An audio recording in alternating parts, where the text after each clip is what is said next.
Let's go on to number 14.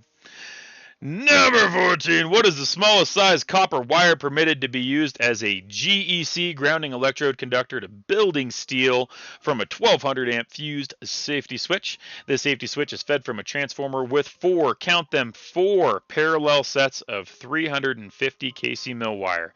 I'd say this is probably a little bit more likely that you'd get a question like this. Okay, we're talking grounding electrode conductor. That's going to live inside of 250.66. Okay, and remember, building steel, we will be sizing out of that table. Okay, grounding electrode conductor here.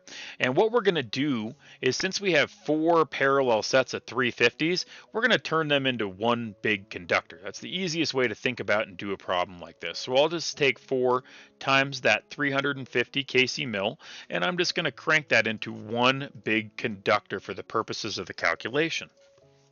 Okay, so I get 1400 kc mil for my one big beautiful conductor. Okay, and I'm just going to take that right over to the table. And for this one, it's quite simple, really. I'm over 1100 kc mil, so I'm putting in a 3/0. Hot damn! Nailed it. Right? So pretty easy, pretty straightforward, especially when you consider how the last one went. Now, one thing I should mention, since I don't have a question in here about this specifically, is if this had been asking about something like a main bonding jumper instead. Okay, what if this same question happened, but we were talking about a main bonding jumper? Okay, they just didn't have this in here, and they were like, you're going to install a main bonding jumper. Since I don't have any in here about it, I want to talk about it real quick. You're going to go to 250.102C1. This table is almost identical to 250.66. It just applies. What on earth? That was wild. It was like a wild trip. 250.102C1. What did I do? There it is. Okay. 250.102C1 right here is almost identical. It just applies to some different things. But one thing we do have at the bottom that's a little different is this over 1100 kc mil. We have to see notes 1 and 2. This is what we lovingly call the 12.5% rule.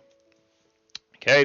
It says, if the circular mill area, the ungrounded supply conductors that are connected in parallel, is larger than 1100 kc mil copper or 1750 aluminum, the grounded conductor or bonding jumper shall have an area not less than 12.5% of the area of the largest ungrounded supply conductor.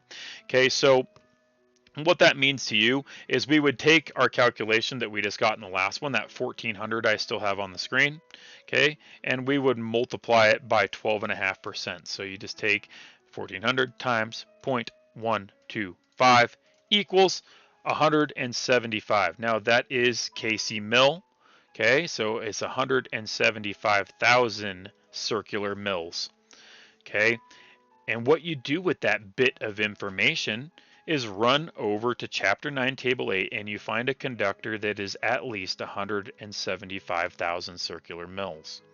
Okay, and I bring this up just because since we don't have this exact one on here, it could come up in a situation, right? So for that, if it was a main bonding jumper, I would have to put in the 4/0 because it is at least 175,000 circular mils. Okay, since it's not on there. Okay, just a little insight.